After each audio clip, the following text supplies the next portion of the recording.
Whoever seeks the approval of men has already lost the peace of his heart. Suffering is born when we make another's like our truth. But what if we found our worth not in likes, but in the love we are capable of giving? Today, we explore together. Who are you when no one gives you a like? Imagine for a moment that two of the most influential figures in human history sat down to talk like old friends. What would they think about social media in today's world? What would they say about the external approval we humans face every day? Today, in this space, Jesus of Nazareth and Siddhartha Gautama, the Buddha, share their reflections and invite us into deep dialogue and spiritual understanding conversation, where they pour out all their wisdom, each from their unique perspective and point of view. Welcome to this sacred dialogue, where mutual respect and ancient wisdom illuminate the challenges of our times. Today we present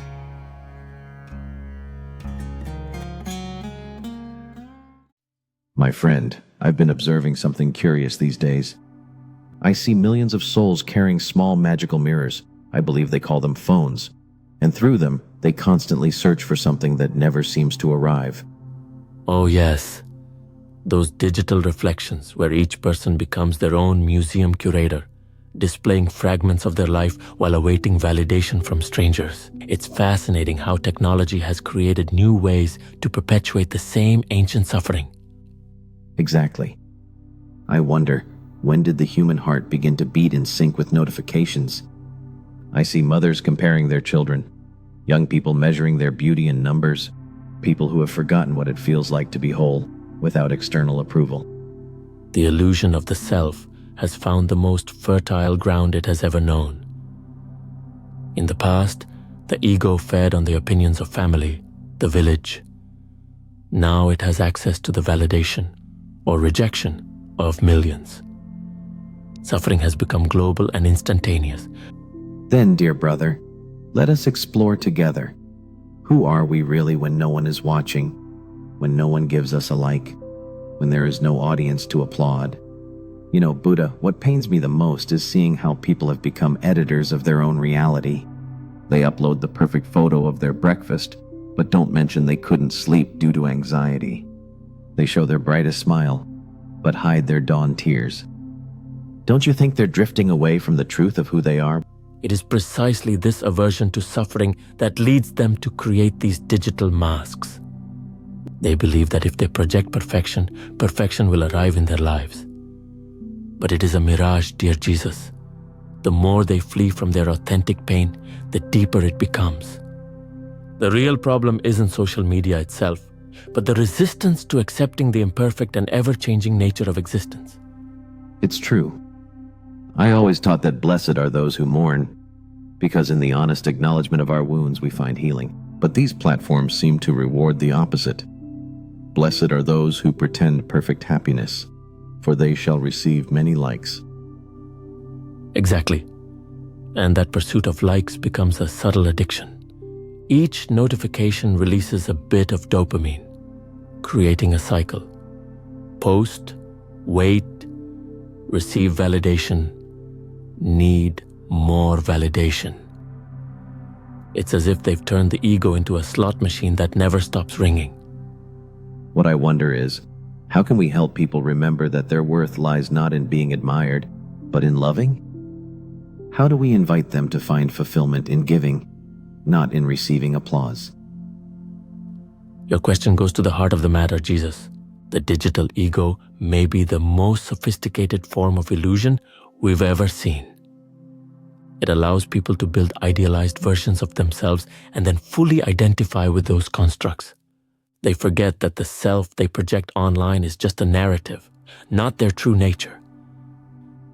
Yes, and the sad part is that the more energy they invest in maintaining that image, the emptier they feel inside. It's like building a beautiful house without foundations. It looks spectacular from the outside, but inside there's a constant echo, a feeling that something essential is missing. Because they're looking in the wrong place. They seek wholeness in fragmentation, permanence in the impermanent. Every like is fleeting, every comment forgotten, every trend passes. but the ego convinces them that the next post will finally make them feel whole. It's like that rich man who came to me asking what he should do to inherit eternal life. When I told him to sell everything and follow me, he left sad. Not because he lacked the heart to love, but because he had identified his worth so deeply with his possessions that he couldn't imagine who he would be without them. Today I see the same. People who cannot imagine who they'd be without their followers, without their likes, without their digital image. Liberation begins when we recognize that both the image we project and the one others have of us are mental constructs. Neither is who we truly are. We are the awareness observing those constructs, not the constructs themselves. Beautiful, Buddha. And I would add that we are fundamentally love-seeking more love. When we remember this, we no longer need others to confirm our worth. But how do we help someone trapped in that cycle to take the first step toward freedom? Your question brings me to one of the most subtle poisons of social media: constant comparison. Before, one compared themselves with their close circle. Now they compare themselves with influencers, celebrities, edited versions of millions of people's realities. It's like comparing your hardest day to everyone else's highlight reel. Such unnecessary pain. I see mothers feeling inadequate because their children aren't as perfect as the ones in the photos they see. Young people hating themselves for not having the body, the house, the life of those they follow. They've forgotten that each soul has its own path, its own beauty, its own purpose. Comparison arises from desire and aversion. I want what that person has, or I don't want to be like I am. But both impulses pull us away from the present moment, which is the only place where peace can be found. When someone is lost in their phone comparing, they are not living their own life. It's true. And what saddens me the most is that in constantly comparing themselves, they lose sight of the unique gifts they have received. Each person is an unrepeatable work of art, with gifts only they can bring to the world. But comparison blinds them to their own light. Moreover, comparison is always unfair because we compare our insides with others' outsides.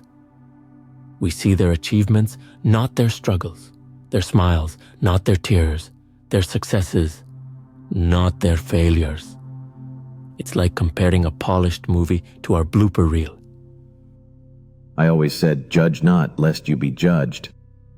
But now I see people have become merciless judges of themselves, using the artificially perfected lives they see on screen as their standard. How do we help them find compassion for their own humanity so... Your question touches something deep, Jesus. I believe behind every desperate search for likes, there is a silent cry. Do I have worth? Do I matter? Am I worthy of love? But they're searching in the wrong place. It's like seeking water in a mirage. The closer they get, the thirstier they become. Exactly. And what breaks my heart is that they already have everything they seek. Every human being is born with infinite worth, not because of what they do or how they look, but simply by existing. But the networks have convinced them that worth must be earned, proven, constantly validated. It's the suffering of phantom hunger. No matter how much they consume, they never feel satisfied because the hunger isn't for food, it's for meaning. No matter how many likes they receive, it's never enough because what they truly seek cannot be given by strangers online. Yes, they seek to be seen but not truly known. They want to be loved, but only show edited versions of themselves. It's impossible to feel genuinely loved when all you present is a mask, because there will always be the doubt. Do they love me for who I am or for who I pretend to be? And therein lies the trap. The more successful they are at maintaining the perfect image, the further they drift from the possibility of real connection. They become prisoners of their own facade. They have thousands of followers, yet feel profoundly alone. Because they've confused being popular with being loved, being admired with being known. But true love isn't for the perfect. It's for the broken, the real, the vulnerable. When someone dares to show their authentic humanity, that's where true connection is born. And what would you say to someone who feels that without external validation, they are nobody? That they literally don't know who they are without their social media? I would say to them what I said to Peter when he thought he knew me. Blessed are you, for flesh and blood has not revealed this to you.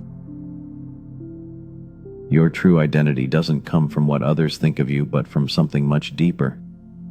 It comes from recognizing that you are loved unconditionally, that your very existence is a precious gift to the world. Beautiful response, my friend.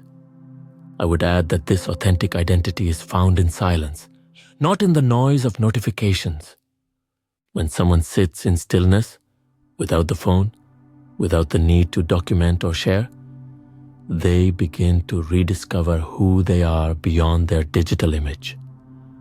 Yes, in those moments of silence is where they hear the voice that truly matters, the voice of the love that created them, that knows them completely and loves them without condition. But this generation fears silence. They prefer the constant noise of the networks because in silence, they'd have to face the emptiness they've been trying to fill. The fear of silence is the fear of truth. In silence, there are no likes to gather, no image to uphold, no external validation. Only the question remains, who am I really? And many avoid that question because they fear the answer. But the answer is so beautiful. You are love incarnate, a being capable of giving light to the world in ways no one else can. You are unique, irreplaceable, valuable beyond any human measure. You don't need to prove anything. You only need to remember who you are. And part of remembering who we are is remembering our interconnection. The networks promise connection, but often destroy it. True connection is when two people see each other without masks, accept each other without judgment, and love without conditions. That doesn't need to be documented. It is lived. Exactly. The best conversations, the most sacred moments, the deepest acts of love rarely end up on social media because some things are too precious to become content. How do you think someone can begin to detox from this constant need for validation and reconnect with their essence? I'd start with small acts of anonymous love, doing something beautiful for someone without telling anyone, without posting it, without receiving credit. This helps remember the pure joy of giving without expecting anything in return. It's like exercising a heart muscle that is atrophied. Excellent practice. I would also suggest daily moments of silent contemplation. Perhaps 5 minutes each morning without the phone, just breathing and observing thoughts without judging them. Gradually, the person rediscovers the peace that exists naturally when they're not seeking external validation.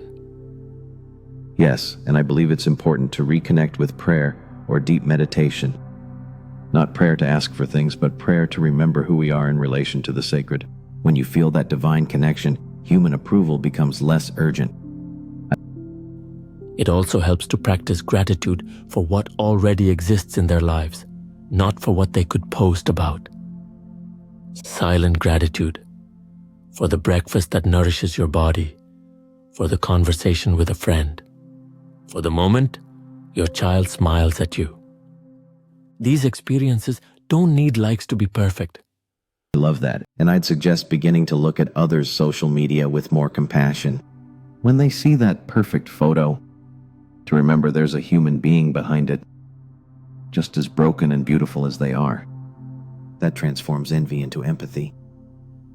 Yes, and perhaps the most radical step, regularly spending time with people who truly know you. Friends who've seen your worst moments and still love you. Family who know your flaws and still embrace you. These real relationships are the antidote to the falseness of superficial connections. Because in the presence of authentic love, we remember who we truly are. We don't need filters, we don't need to edit our words, we don't need to impress. We can simply be, and that is enough. And what message would you give to someone who feels it's too late, who believes they are already too lost in the digital world to find their way back to themselves. I'd say it's never too late to come home. I've seen miraculous transformations. The thief on the cross who found peace in his final moments. The tax collector who left everything to follow love. The adulterous woman who discovered her dignity. If they could change, anyone can. Transformation can happen in an instant. A moment of awakening, a flash of recognition. This is not who I truly am. I've seen people who've lived decades in illusion awaken in a single moment of clarity. The capacity to awaken is always present. Yes, because the love that created them never abandons them, no matter how lost they feel. Every moment is a new opportunity to choose authenticity over performance, real connection over superficial validation, being over appearing. And every small step counts. You don't need to transform your whole life at once. You can start with a single moment of honesty, a genuine post about how you truly feel, or simply not posting anything for a day and seeing what arises in that space. What I most want them to understand is that they are already enough. They don't need more likes, more followers, more approval. They are whole as they are, with their struggles, their imperfections, their beautiful and broken humanity. And when they remember this, paradoxically, they become more attractive, more genuine, more connected. Because authenticity is magnetic. People are starving for something real in a world that feels increasingly artificial. Exactly. When someone dares to be vulnerable, to show their real humanity, they give others permission to do the same. One act of authenticity can inspire a chain of liberation. Then our final message would be, everything you need is already within you. The peace you seek through likes already exists in your heart. The love you long for from strangers already flows from your own essence. You only need to remember how to access it. Perfectly said, brother. The question isn't, who are you when no one gives you a like? The question is, who are you when you finally remember you don't need likes to be extraordinary? Dear listeners, we have explored together how social media can become a maze where we lose our true identity. But we have also seen that there is always a way back home. The invitation we offer you is simple yet profound. This week, experience moments of silence without your phone. Practice an anonymous act of love that no one knows you did. Seek a real conversation, mask-free, with someone who truly knows you. And observe what happens in your heart when you are not seeking external validation. What do you discover about yourself in those quiet moments? Remember, you are not your likes, not your followers, not your digital image. You are something far more beautiful. You are love seeking more love, light that can illuminate the world in unique and irreplaceable ways.